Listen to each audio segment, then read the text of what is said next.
क्यों मियाँ शादी से खुश तो होना। हाँ भाई बड़ा खुश हूँ, बड़ा आराम हो गया, हर चीज़ का वक़्त पर उठ जाता, वक़्त पर नाश्ता करता हूँ, दफ्तर से देर भी नहीं होती, वक़्त पर कपड़े इस्त्री हो जाते हैं, साफ़ सुथरा घर रहता है, खाने पीने की औकात भी सही है, सेहत भी ठीक रहती है। चलो अच्छी बीवी मिल गई तुम्हें जो इतने सारे तुम्हारे काम करती है। नहीं, सारे काम तो मैं खुद करता हूँ, बस बेगम ने हर काम का वक़्त मुकर्रर कर दिया और बड़ी सख्ती से अमल करवाती है। सरदार, परसों मेरी बीवी कुएं में गिर गई, बहुत चोट लगी बेचारे को, बहुत चीख रही थी। दोस्त, अब कैसी है सरदार? अब ठीक है, कल से कुएं में से आवाज नहीं आ रही।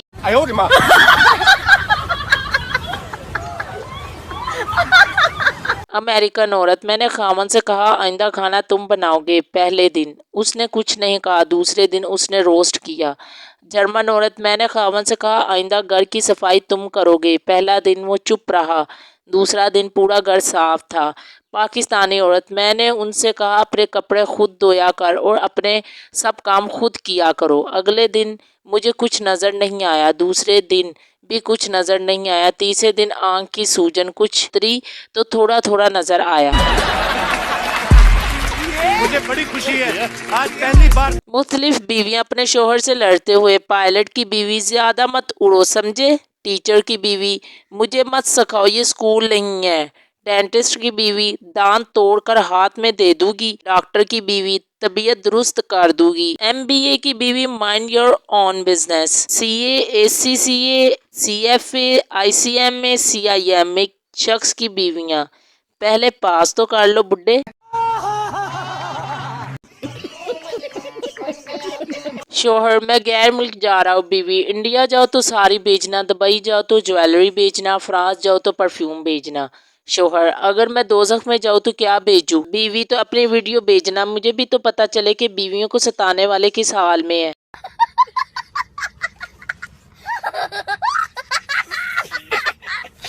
आप 1 घंटा भी दूध उबालने के लिए खड़े हो जाए, मजाल है दूध उबलने का नाम ले, मगर जैसे ही सिर्फ और सिर्फ 2 सेकंड के लिए किचन से बाहर जाए, दूध की नदियां बह जाती है और इज्जत की सलामी अलग।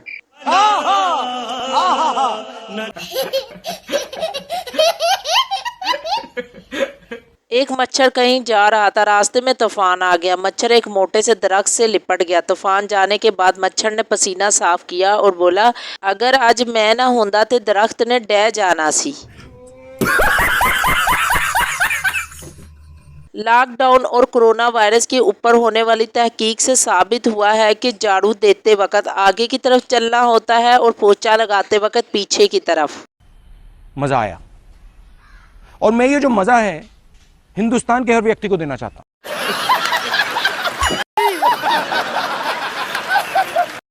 एक औरत अपनी कुछ मुश्किलात को लेकर बाबा सुल्तान बंगाली के पास पहुंची। बाबा ने सारी परेशानियों को बड़ी गौर से सुना, फिर बोले, बेटा इसका हल हो जाएगा, सब ठीक हो जाएगा, मगर इसके लिए कुछ खर्च आएगा। औरत, कितना खर्च आएगा? बाबा, तुमसे मैं ज़्यादा नहीं ले सकता, बस जो 1,24,000 पैगंबर है सबके नाम से 1-1 रुपया सदका कर दो। औरत भी बहुत होशियार थी, इसने कहा ठीक है बाबा, आप बारी बारी सबका नाम लेते जाए, मैं 1-1 रुपया रखती जाऊंगी आपके सामने।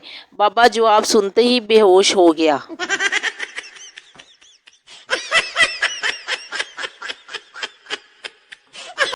बीमार आदमी से इसकी बीवी बोली, आप एक बार जानवर के डॉक्टर को दिखा दे तभी आप ठीक होंगे। शोहर बोला, वो क्यों? बीवी, रोज सुबह मुर्गे की तरह जल्दी उठ जाते हैं, गोरे की तरह बाग के ऑफिस चले जाते हैं, गधे की तरह दिन भर काम करते हैं, लोमड़ी की तरह इधर उधर से मालूमात बटोर कर रिपोर्ट बनाते हैं, बंदर की तरह बॉस के इशारे पे नाचते हैं, घर आकर अपनी फैमिली पर कुत्ते की तरह चलाते हैं और फिर बैंसने की तरह सो जाते हैं। इंसानों का डॉक्टर तुम्हें क्या हार्ट ठीक करेगा?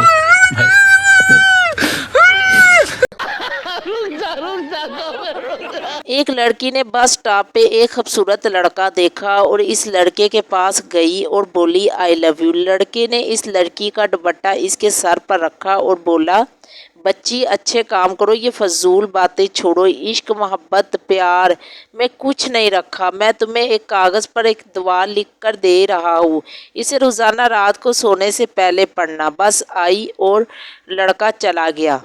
शर्मिंदा हुई लड़की ने जब कागज़ खोल के देखा तो इसमें लिखा था, अक्ल की अंधी मुझे बस में पटवाना चाहती थी। मेरे पीछे मेरी बीवी खड़ी थी। ये मेरा नंबर है, सेव कर लो, और हाँ, आई लव यू टू। एक आदमी झूठ बोलने की वजह से बड़ा मशहूर था। एक बूढ़ी औरत को पता चला तो इसकी इस्लाह की नीयत से इसके पास गई और बोली, बेटा मैंने सुना है कि तुम दुनिया के सबसे बड़े झूठे आदमी हो। आदमी बोला, दुनिया को दफा करे जी, मैं तो आपको देखकर सत हैरान हूँ कि इस उम्र में भी ये हुस्न, ये जमाल, ये दिलकश। बुरी औरत शर्माते हुए बोली, हाय अल्लाह, ये दुनिया वाले भी कितने जालिम हैं, अच्छे भले आदमी को झूठा कहते हैं। एक मौलवी फिल्म देख रहा था। एक आदमी ने कहा, मौलवी साहब आप तो कह रहे थे कि फिल्म नहीं देखते और फिल्म देखने वाला दोज़ख में जाएगा। मौलवी, हाँ मैं सही कहा था, इसी वजह से तो इसको नफरत की निगाह से देख रहा हूँ।